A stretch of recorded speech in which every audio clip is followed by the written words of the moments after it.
Hello students, I am Deepika Sharma. आज मैं आपके साथ एक बहुत ही इम्पॉर्टेंट टॉपिक डिस्कस करने जा रही हूँ मैथ्स का, और वो टॉपिक है ट्रिग्नोमेट्री।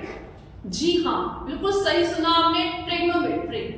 जो ट्रिग्नोमेट्री है वो आपने 10th क्लास में भी किया होगा, अब 11th में करने जा रहे हो, फिर 12th में क्या कर। ट्रिग्नोमेट्री एक ऐसे फॉर्मूलाज होते हैं इसमें जो हमने मैथ्स में एज वेल एज फिजिक्स में भी यूज करने होते हैं, बट बच्चों को जो ट्रिग्नोमेट्री है वो बहुत ज्यादा टफ लगता है।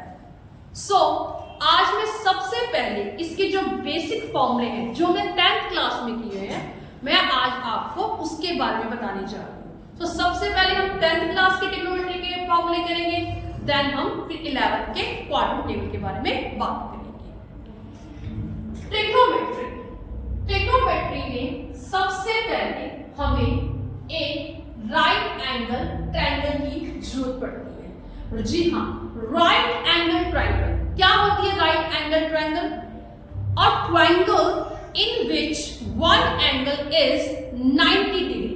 एक ऐसी ट्रायंगल जिसमें एक एंगल 90 डिग्री का बन रहा हो, उसको हम राइट एंगल ट्रायंगल बोलते हैं। फॉर एग्जाम्पल, हमारे पास जो एक ट्रायंगल है, इसका नाम हमने ABC रख दिया। मान लीजिए इसके B वर्टेक्स पर 90 डिग्री का एंगल बन रहा है।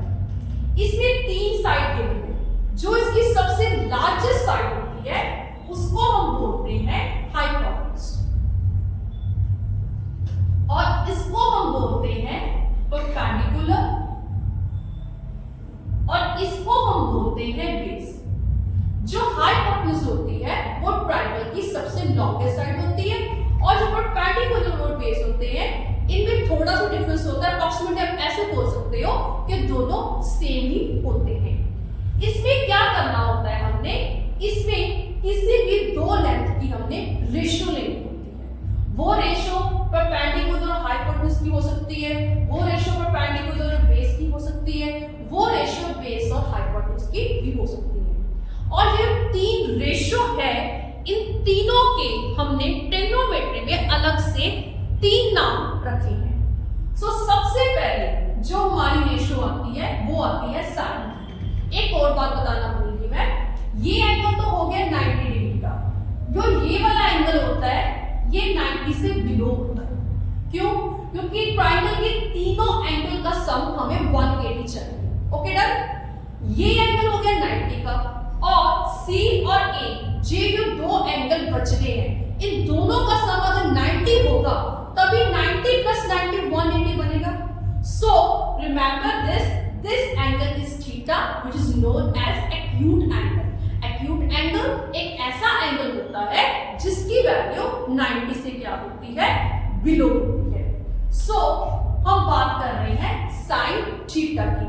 जब परपेंडिकुलर की रेशियो को आप हाइपोटेन्यूज के साथ डिवाइड करते हैं तो जो आइडेंटिटी बन जाती है उस आइडेंटिटी को हम कौन सी आइडेंटिटी बोलते हैं?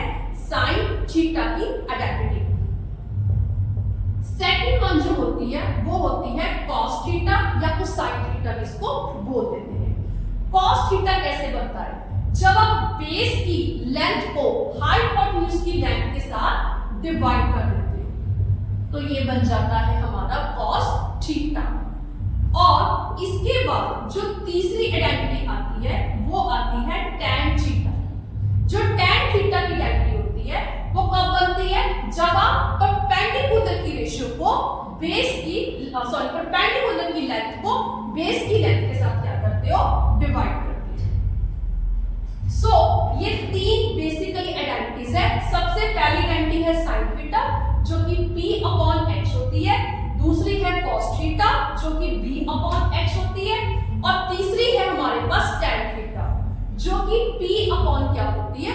B होती है। और इसको याद करने का एक वे बनाया हुआ है, ये छोटी सी एक स्टोरी बनाई हुई है। पंडित बद्री प्रसाद हर हर बोले सोना चांदी तोलिए। ये ऐसे एक ट्रिक बनाई, इसको लर्न वे है जिन बच्चों को रेशो नहीं लर्न होती। तो इस स्टोरी को तो हम जल्दी से याद कर लेंगे।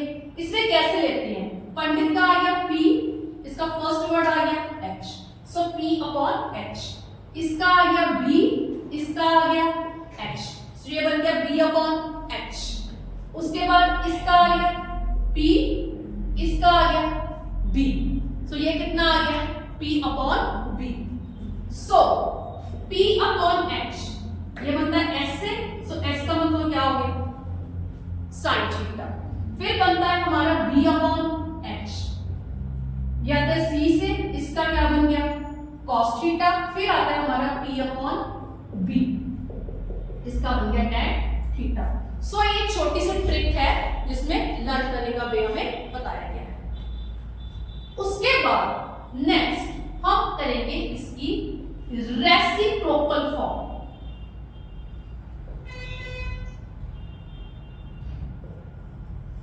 जो साइन थीटा है उसकी जो रेसिप्रोकल फॉर्म है वो होती है cosecant theta, short form cosec भी कई लोग इसको बोल देते हैं। उसके बाद होता है cos थीटा जिसकी रेसिप्रोकल फॉर्म होती है हमारी सेकेंट थीटा। उसके बाद आता है हमारे पास tan थीटा जिसकी रेसिप्रोकल फॉर्म होती है cot या कोटेंजेंट थीटा। एक और बात, अगर मैं बोलूं कि A और B में क्या रिलेशन है, both are reciprocal to each other. Okay done. अगर मैं A को 1/b लिख सकती हूं, अगर B को यहां पे ले जाऊं, A को यहां पे ले आऊं, तो can I right in this way? Okay, अगर A को 1/b लिख सकती हूं तो B को 1/a भी लिख सकती हूं। सो कोसेकेंट थीटा को आप रिप्लेस करके 1/sin भी लिख सकते हैं। अगेन सेकेंट को रिप्लेस करके 1/cos, देन cot को रिप्लेस करके 1/tan। मैं आपको एक बात बता दूं कि जब भी आपको कोई भी ट्रिग्नोमेट्री का सम आए, चाहे 10th क्लास में आए, चाहे 11th या 12th किसी भी क्लास में आए, आपने हमेशा यही कोशिश करनी है कि आप सम को साइन और कॉस की फॉर्म में ब्रेकअप करके ही सॉल्व करो। मतलब अगर कुछ सीकेंट या सीकेंट दिया हुआ है ना, तो आप उसकी जगह साइन या कॉस वर्ड ही यूज करें। इससे जो सिंप्लीफिकेशन है वो और भी ज्यादा क्या हो जाएगी, इजी। सो ये थी हमारी रेशियो की बात और ये थी हमारी रेसिप्रोकल की बात। इसके अलावा हमारे पास एक आइडेंटिटी है। वो कौन सी आइडेंटिटी है? वो ये वाली आइडेंटिटी है कि अगर आप साइन की रेशियो को कॉस की लेंथ के साथ डिवाइड कर दो, साइन की लेंथ को कॉस की लेंथ के साथ डिवाइड कर दो, तो उसको tan थीटा भी बोलते हैं। और क्योंकि tan थीटा का रेसिप्रोकल होता है cot थीटा, तो अगर cos ऊपर हो, sin को हम नीचे रख ले, तो यही फॉर्मूला हमारा क्या बन जाता है, cot थीटा। ये जो मैंने आपको बेसिकली आइडेंटिटीज करवाई है, these identities are sufficient for 10th class, not +1, for 10th class, but 10th class की ओनली फर्स्ट एक्सरसाइज के लिए। सेकंड एक्सरसाइज के लिए मैं और कुछ फॉर्मूले लेके आऊंगी और वो फॉर्मूले हमारे 11th क्लास में भी यूज होंगे कि कैसे हम टेबल बना के इसकी वैल्यू निकालते हैं और स्क्वेयरिंग आइडेंटिटी कैसे निकाली जाती है।